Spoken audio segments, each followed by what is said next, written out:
I got the horse right here, the name is Paul Revere, and here's a guy that says if the weather's clear. Hello racing fans, and welcome back to another edition of Handicappers Corner, brought to you by the Derby Barn Grill. I'm Mike Heads along with Drew Forster. We're going to go through these Saturday, May the 30th races at Hastings. Of course, we have Saturday, Sunday racing again this week. Weather's supposed to be absolutely fantastic. It's been brilliant. It's warm as of taping. It's in the mid-20s. It's beautiful. And we've been really lucky. We've yet to hit a sloppy track. I don't know which, how. for Vancouver in the springtime is a blessing. God bless global warming, I guess. 7 races Mike mentioned on tap. Let's jump right into them. We got the first is a 4,000 non-2 for 3 wheels and up, going long, which changed this race a little bit for me, Mike. Of course. I went to the 2-horse on the sunny side. When he did run long last year, he won. I just think he improves going long. Mm-hmm. Taylor Anderson's having a very good year. He's only had 8 starts. 2 of those are winners. Everything he's leading over looks good, and they're running good. And I like the switch to Pedro Alvarado. He did finish 8 1/4 back of Matty the Bull and that sort in the non-2 last time, but I just like the switch to a distance race. Mm-hmm. Stone Ridge Raider ran too good a race to lose last time, just got caught at the wire by long shot. Roy's Dream, Richard Hamill sticks with him. I put him in the 2nd spot. And at the Ritz, one who's a second to So Legit, who was a fit horse coming in here, and then a third, only beaten 2 lengths behind Stone Ridge Raider and Roy's Dream. I got him in the 3rd spot. I got 2, 4, 5 in the 1st. Yeah, I agree with your 2-horse on the sunny side. I didn't pick him on top, but I can see him winning for fun. I think the distance change will help more than the rider change, but I just think the distance change helps on the sunny side, but it certainly doesn't hurt to have Pedro Alvarado in the irons. I did go to the 3-horse though, Stallman Pete. I think the distance change for him is the most change I like. This horse sprinted, was beat last time by Matty the Bull. I thought it was a pretty good race. Oscar Reward and Regal Legacy. I thought that was a pretty salty non-2-4 as opposed to other races. You know, some of the other non-2-4s. There's been a lot of them run already this year, but this horse is, had to battle on the pace, and he doesn't really want to sprint. And a lot of Maven's horses get better as they go long. Of course, he's got his own stallion, Acceptable, who's bred to go long. Right. And his do stretch out good. No, they do. And you look at his form at the tail end of last year. The 3 mile and 16th races were probably his 3 best races of his career. And I just expect him to maybe get the lead in here or be close to the pace and be pretty dangerous. I just think the stretch out is what this horse needs. I agree with you on the sunny side. I'm going to put him in for 3rd, and I put the 4-horse Stone Ridge Raider in for 2nd. I didn't love anyone in this race, but I'm just going to make a strong stand on the 3-horse Stallman Pete. On to the 2nd race, got some $8,000 claimers going 6.5 furlongs. I liked Leo's in the house last time. We got 8 to 1. We're going to get about 8 to 5. Nice pick. We're going to get about 8 to 5 on him this time, as he won off by 6 lengths. And there is a bit of speed in the race. The thing is, this horse did get the luxury of a pretty leisurely pace, which definitely helped his cause. But he's going to get a little bit of pace pressure. But I don't see anyone that can turn the tables on him. I got him to win it. Stormy Canuck might be the only one. Yeah. Stormy Canuck I put in for 2nd. It was just his 1st race of the year. Made a pretty bold run at the far turn, flattened out, but I think he might be a little bit better, especially if there's some pace in the race and he minds his own business early, takes back and makes one run, maybe not at the quarter pole, but maybe at the head of the lane, and he might get him. And I put the 4-horse Wise Boss, gets the switch to Richard Hamill, a better draw. This horse was outside last time chasing against better horses. He is better than that last race shows. Just the post change is certainly going to help him. Yeah. But I like Leo's in the house. I went 3, 7, and 4. I don't know much to add. Mike with a very heady pick last time. Pardon the pun. Nice play on at 8 to 1. Leo's in the house absolutely romped. I can't go against him because he looked so comfortable and so easy doing it for JDP Holdings and Nancy Betts. Stormy Canuck, as you mentioned, I got him in the 2nd spot, but wouldn't be surprised to see him take a good step forward in his 2nd start. He hadn't had the luxury of a race, which Leo's in the house had last time. Now he's got a race under his belt. Look for him to move forward. I put I Don't Roll on Shabbos in the 3rd spot. There is a bit of gas in here, but he's kind of a cool horse. Great name. I know. Love the name. And he took a big step forward in his 2nd start, and I think he gets progressively better and tougher as the meet goes on. I went 3, 7, and 6 in the 2nd. On to the 3rd, Fillies Mare 16. This is a tough race. On 2, non 3. There's only 5 horses, and you can make a case for a lot of them. Yeah. I ended up landing on SL Express. I thought that was a good race. She exits the last 16 with Attack 'em April. who we'll see later. See him on Sunday. On Sunday for 25. Both the first two finishers, Fire Beauty and Attack Macro, both in the 25. End up in the 25, so they progress. And I think SL Express, that was her first start, and I see her again making a step forward in her second under Sean Ceviche. Pat Jarvis, who does a very good job with their horses, is due for some luck. So hopefully she gets in the winner's circle here. I put I'm a Diva 2. She moves up from the $8,000 non-2 category, but it was a big run. She absolutely came flying at Elusive Lily. And Bill Connick having a huge year. Only one horse has finished out of the money. 5 stars, 2 wins, 2 seconds. Bill Connick, yeah, his horses are going good. In the third spot, I put Catalia. She always seems to hit the board. I wouldn't be surprised to see her win it. I like the switch to Hamill, but she's just win shy. Yeah, you know, she always seems to run second or third, so I put her in the third spot. I got 3, 2, and 4 in the third. Yeah, I probably erred in not picking the 3 SL Express on top. This horse ran well routing last year, likely speed. I did go to the 4 Catalia. Still unproven at this distance, but I think she's a little bit better filly than the non-2, non-3 this condition. She was running against a lot tougher horses last year. This year she's been compromised by slow paces in front of her, and that may happen again today. But in a 5-horse field, maybe she can work out a good trip. I know she's a nice horse for the Sateses, and this could be her day. But extremely honest. It's 3-4, 4-3 for me. But I did go to a Catalia on top, and I put the 5-horse Abita in for third. I think she moves up going long. She's a little bit better filly. She dropped from 35,000 last time into this condition, but you know, just isn't a great sprinter. If you look at her best races last year, they were all going a mile and a 16th, and she gets to do that. Keyshawn Gobin gets the call, and I got to put her in for third. But I agree, your horse is dangerous, and I'm hoping my horse is. I went 4, 3, and 5 in the third race. On to the fourth. Got some $4,000 non-winners at 3 lifetime, going 6 1/2 furlongs. I ended up on the 4-horse Cowboy Commander. Battled pretty hard on the pace last time, and ended up losing to Promised Glory, who rallied from well off the pace to win it. And I just think the pace scenario is going to be a little kinder for Cowboy Commander. Won't get as much pressure. I know that he didn't go fast last time, but he was always under pressure. He never really got a breather. With these cheaper horses. Yeah, it makes a big difference if you have a horse looking in the eye. Yeah, and it's not always about the fractions. It's about the pressure you're getting, and it's more intense. And you just seem to have a little less in the last 16th of a mile if you are, you know, challenging 1 or 2 other horses for the lead, and that was the case last time. I think he gets loose and going to be pretty dangerous. Put the 5-horse Matty the Bull, who rallied well to win last time, and Alex Marty will pick up the call for Antonio Reyes, who is still not back yet, but we'll.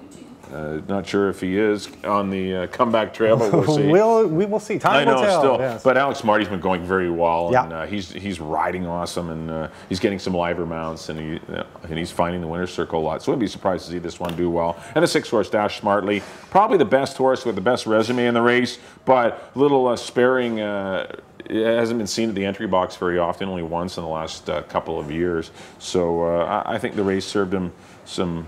You know, he got a little bit out of it, drops in class. I think he'll be more of a force. Dash Smartly. I wouldn't want to give up on that one. And Jon Snow does give Gabby Asensio a few live calls, and I wouldn't be surprised to see this one have a shot. I went 4, 5, and 6, but I do like Cowboy Commander. I agree with your 4. He looks like the horse to beat here. As you mentioned, got run down by Promised Glory late last time. I put Roy's Dream in the second spot. Ran a big race last time, came flying.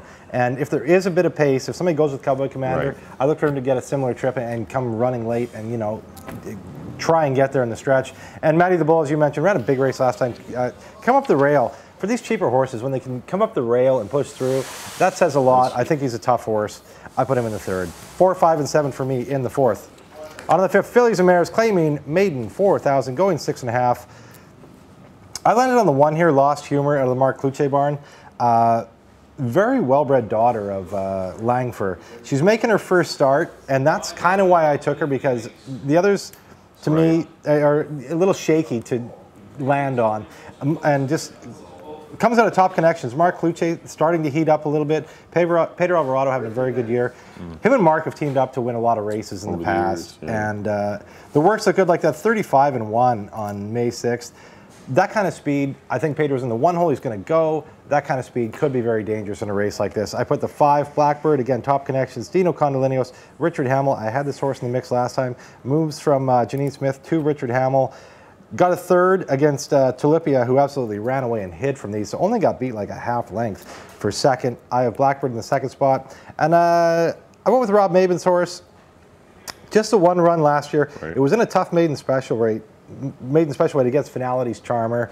Did get beat 14 lengths, but Rob thought enough to run it in a maiden special weight, so I'll give him a bit of a nod. The works are okay, 101s, first time Lasix, 102s for this category is decent, and yeah, first time Lasix. Trainer Rob Maben, Jeff Birmingham takes the call. I went 156. Yeah, I agree with you. Taking a shot on the one horse Lost Humor. Obviously, head to the paddock, see what he looks like. But this is a horse that was paid. A lot of money was paid for him. He has a nice pedigree. He shows up for 4,000. Kenmore does very well buying horses over the years. They generally. This is obviously not one of their best purchases, but I mean that doesn't always work. I mean they've done very well over the years, finding stakes quality horses. He should have hopefully enough talent to because he's not facing be competitive here. Yeah. So Lost Humor, I agree.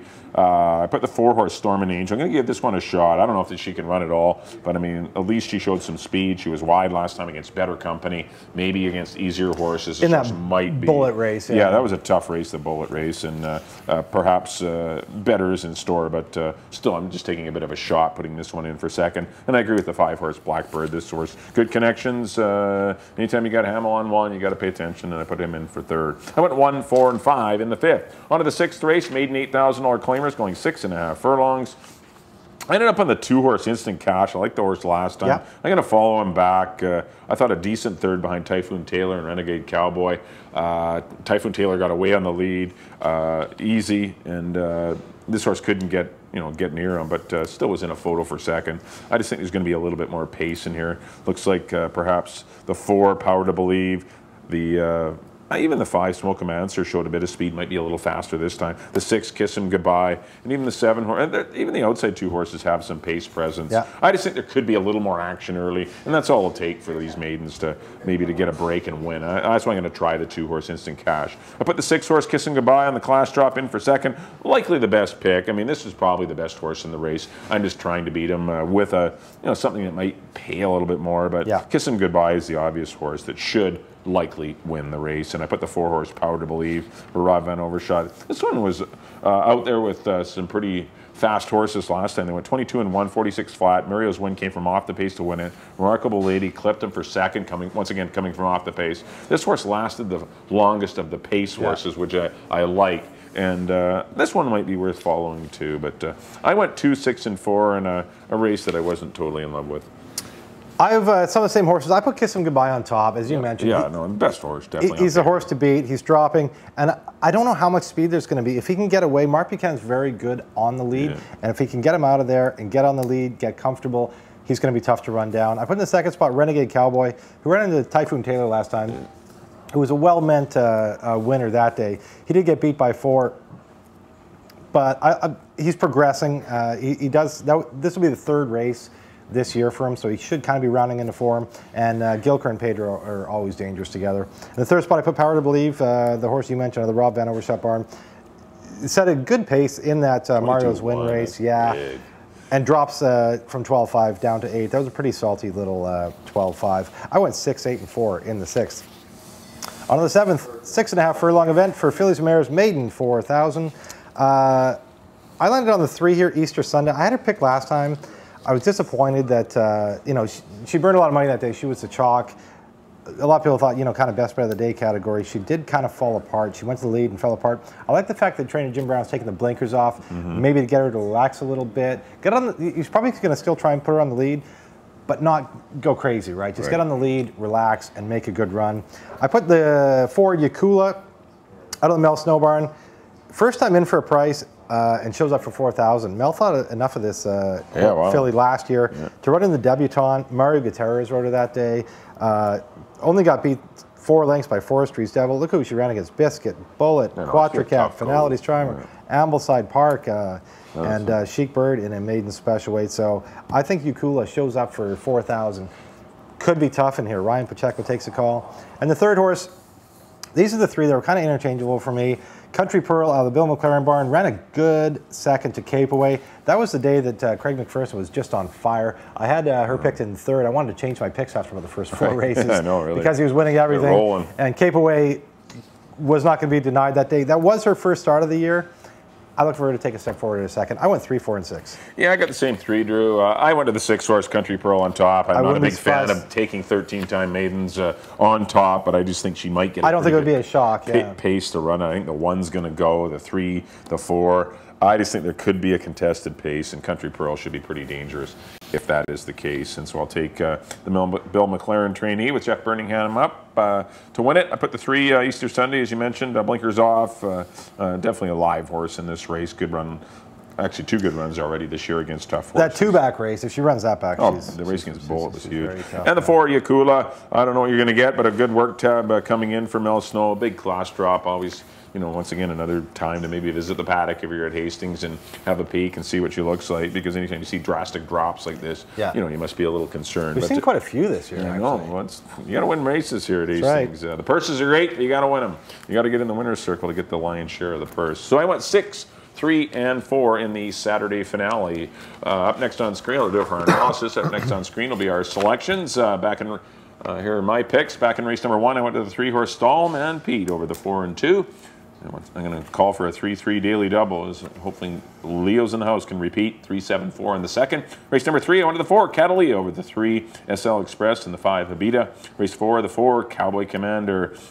Hoping for a wire-to-wire performance. Going to go 4, 5, and 6. Race number 5, the 1-horse Lost Humor, making her debut. Going to go 1, 4, and 5. In the 6th race, went to the 2, Instant Cash, barely maybe over the 6, Kiss 'Em Goodbye. 2, 6, 4 for me in the 6th. And in the 7th, I went to the 6, Country Pearl over the 3 and 4. Now on to Drew's picks.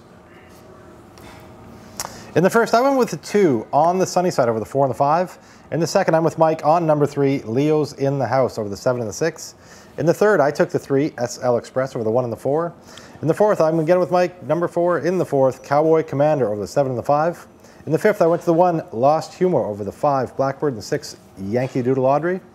In the 6th, I went to the 6, Kiss 'Em Goodbye over the 8 and the 4. And in the nightcap, the 7th, I went to 3, Easter Sunday over the 4 and the 6. Well, that'll do it for the Saturday, May the 30th edition of Handicappers Corner, and we still have some room to have. Just a reminder. Yes, Belmont Day, another 1 week this Saturday is American Pharoah going for the Triple Crown. We still do have some room here at the Derby Bar and Grill. Phone 536-2978. Ask for Emily or myself, and we will get you booked in here. It's going to be a huge day. Yeah, it's always packed here. It's a great atmosphere here at the Derby Bar and Grill too, but it's going to be a great atmosphere at Hastings as well. It's going to be a lot of fun. I think the next week you'll really see a lot of attention on the radio. Yeah, the media build-up is television. Start, yeah. Horse racing is kind of back in the media again, which is nice. It's nice that American Pharoah, we can kind of piggyback off of American Pharoah's winning the first 2 legs of the Triple Crown, and it's nice to get people's attention, and they'll make their way to Hastings, which is what you always want. Absolutely, and Hastings, of course, has a big screen. Big really fun atmosphere. Yeah, really fun atmosphere there. Really fun atmosphere here. Just go to one of the 2. Go to Hastings. You gotta watch. Come here, get in front of a screen. But you do have to reserve to get in. You have to reserve to Hastings. You got to reserve to get in there. 536. It's going to be pretty crowded. On behalf of Drew, thanks everyone for tuning in here to Handicappers Corner, and we'll see you next time at the Derby Bar and Grill.